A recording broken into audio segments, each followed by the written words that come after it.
Welcome to the Salmon Runs YouTube. Enjoy the video. You start by confirming prerequisites so you can move fast.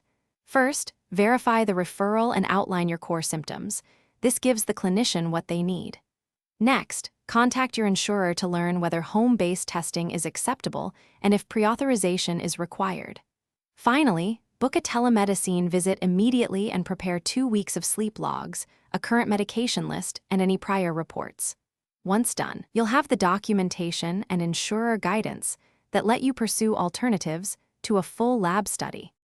You then pursue practical alternatives that reduce in-lab time. Ask the clinician to order a home sleep apnea test if you meet screening criteria. Make sure they document clinical suitability for HSAT in your chart. Meanwhile, use an oximeter or actigraphy device and compile 14 nights of validated wearable data as supporting evidence. Also record partner observations and daytime impairment scores, and document any trial of conservative measures.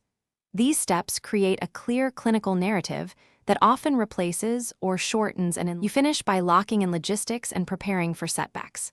Confirm delivery, set up support, return shipping, and expected result timing so there's no unexpected lab trip. If the insurer or clinic denies the alternative, escalate promptly with focused clinical notes, a 1-page symptom summary, and request a second opinion.